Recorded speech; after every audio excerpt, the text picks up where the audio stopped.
अस्सलाम वालेकुम दोस्तों, उम्मीद है आप सब खैरियत से होंगे। आज की वीडियो बनाने का मकसद ये है कि आपको दिखाया जाए कि आप कैसे बाइनेंस में जो है यूएसडीटी बाय कर सकते हैं। सबसे पहले आपको बाइनेंस ऐप ओपन करनी है, इसके बाद आपको वॉलेट में जाना है और उसके बाद आपको फंडिंग सेलेक्ट करना है। आप वहाँ पर देख सकते हैं टॉप कॉर्नर पर ऊपर ओवरव्यू सपोर्ट और फंडिंग का ऑप्शन आ रहा है। आपने फंडिंग में जाना है और फंडिंग में जाने के बाद आपने जो है फ़र्स्ट ऑफ़ ऑल डिपॉज़िट पर क्लिक करने के बाद आपने जो करेंसी आपने बेचनी है, जिसकी रिप्लेसमेंट में आप यूएसडीटी बाय करना चाहते हैं, आपने यहाँ पर वो करेंसी मेंशन करनी है। जैसे पीकेआर है, मैं पाकिस्तान में, तो यहाँ पर हमारी करेंसी जो है वो पीकेआर में रिप्रेजेंट होती है। मैंने इसलिए पीकेआर सर्च की है और अब यहाँ पर अपलोडिंग हो रही है। लोडिंग होने के बाद हमारे सामने एक मेन इंटरफेस ओपन हो गए। यहाँ पर करेंसी पाकिस्तानी रुपीस है और यहाँ पर हमने जो है P2P एक्सप्रेस सेंड करना है। ये सबसे इजी है करेंसी बाय करने का प्रोसीजर। यहाँ पर हमने P2P सेलेक्ट कर लिए, कंटिन्यू कर दिए। कंटिन्यू करने के बाद हमने क्या चीज़ ख़रीदनी है, USDT ख़रीदना है, बिटकॉइन ख़रीदना है, BUSD या कोई भी चीज़ जो ख़रीदनी है। अब यहाँ पर हमने USDT सेलेक्ट किया हुआ है। USDT सेलेक्ट करने के बाद हमने दोबारा कंटिन्यू किया और यहाँ पर अब हमारे पास दो ऑप्शन आ गए हैं, बैंक ट्रांसफ़र और ईजी पैसा। हमने यहाँ पर बैंक ट्रांसफ़र को सिलेक्ट किया है। बैंक ट्रांसफ़र को सिलेक्ट करने के बाद अब हमारे पास है वो पेयर आ गया कि जिसको हमने अपनी अमाउंट ट्रांसफ़र करनी है और उसके साथ अगर हम चाहें तो हम जो है चैट वगैरह भी कर सकते हैं। अब मैंने उसको मैसेज किया और उसने भी आगे से अपना जो है रिप्लाई दिया है। अब यहाँ पर मैं उसका चेक करना चाह रहा हूँ कि यार उसका कौन सा बैंक है और उसका अकाउंट नंबर क्या लिखा हुआ है। तो इसके लिए अब मैं उसकी प्रोफाइल के अंदर गया हूँ और यहाँ पर जो है अब मेक पेमेंट के ऊपर मैं क्लिक करूँगा। मेक पेमेंट के ऊपर मैंने क्लिक किया। यहाँ पर इसका बैंक अकाउंट नंबर भी आ गया 05222010 इस तरह का, और बैंक का नेम भी आ रहा है, जैसे आप देख सकते हैं मीज़ान बैंक है। और यहाँ पर आगे ट्रेडर का नेम भी आ रहा है, मैवरिक ट्रेडर्स। मैंने यहाँ पर मीज़ान बैंक का जो अकाउंट नंबर है उसको कॉपी कर लेना है।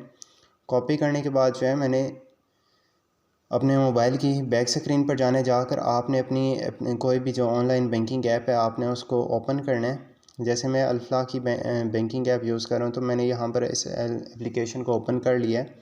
अब यहाँ पर जैसे ही ये एप्लीकेशन ओपन होगी तो इसके बाद इसका जो इंटरफेस है वो ओपन होगा और यहाँ पर आप जो अपना वो पासवर्ड वगैरह जो भी है वो आप लगाएंगे। पासवर्ड लगाने के बाद आपने सेंड मनी के ऊपर क्लिक करना है और यहाँ पर फिर आपने अदर बैंक सेलेक्ट कर देना है, क्योंकि वो मीज़ान बैंक है इसलिए आप अदर बैंक सेलेक्ट करेंगे। और यहाँ पर अब सर्च बार के ऊपर आप मीज़ान बैंक मेंशन करेंगे। मीज़ान बैंक लिखने के बाद आपने उस पर्सन का जिसको आप पैसे भेज रहे हैं उसका आपने अकाउंट नंबर यहाँ पर पेस्ट कर देना है।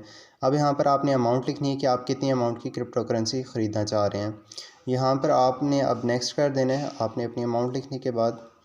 और यहाँ पर अब आपके पास ऑप्शन आ गया कि क्या वाकई आप सेंड करना चाह रहे हैं या नहीं, तो आपने यहाँ पर जो है उसको सेंड नाउ कर देना है। सेंड नाउ करने के बाद जैसे कि एज़ यूजुअल आपके पास सिक्योरिटी कोड्स आ जाते हैं, 2 OTP के नाम से, एक आपके रजिस्टर्ड मोबाइल नंबर के ऊपर और एक आपकी ईमेल के ऊपर।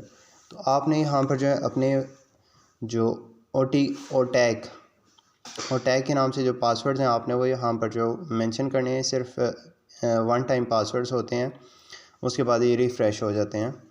और यहाँ पर जब आपने सबमिट कर दिया है, सबमिट करने से जो है आपकी जो अमाउंट है उस पर्सन को ट्रांसफ़र हो चुकी है। अब आपने क्या करना है या आप इसका स्क्रीनशॉट ले लें या आप जो है इसकी पिक्चर को सेव कर लें। यहाँ पर अब आपने दोबारा बाइनेंस ऐप ओपन करनी है। बाइनेंस ऐप का इंटरफेस ओपन करने के बाद आपने ट्रांसफ़र नोटिफाई सेलर के ऊपर क्लिक करना है, जिससे सेलर को पता चल जाएगा कि आपने अपनी तरफ से पेमेंट जो है वो सेंड कर दी है। अब जैसे आपके रजिस्टर्ड मोबाइल नंबर के ऊपर भी आ गया कि आपने इतनी अमाउंट जो है वो ट्रांसफ़र कर दी है। अब यहाँ पर वो आपको कुछ चीज़ें बता रहे हैं कि सेलर को कंफर्म करने के बाद जो है आपके फ़ंड्स यहाँ से वहाँ इस तरह ट्रांसफ़र होंगे, वो सारी उसकी डिटेल्स बता रहे हैं। अब आपने वेट करने के जो आपका सेलर है वो कब जो है अपनी तरफ से जो है USDT रिलीज़ करते हैं। आप यहाँ पर उससे चैट बॉक्स में जाकर उससे मैसेजेस वगैरह भी कर सकते हैं। अगर आपने कोई स्क्रीनशॉट भेजना है, कोई पिक्चर भेजनी है, तो आप यहाँ पर उसको एज आ प्रूफ जो है यहाँ से आप फॉरवर्ड भी कर सकते हैं। यहाँ इस स्क्रीन में जो है वो प्लस का बटन भी बना हुआ है।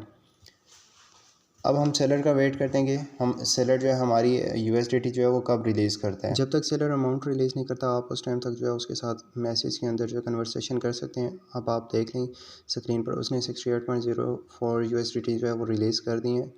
और अब यहाँ पर उसके बाद हमारे पास फीडबैक का ऑप्शन आ गया कि आपके सेलर के साथ जो कन्वर्सेशन रही, जो आपने टाइम स्पेंड किया मैसेज में, वो कैसा रहा है या उसका बिहेवियर कैसा रहा है। तो आप यहाँ पर उस हवाले से अपनी फ़ीडबैक प्रोवाइड कर सकते हैं।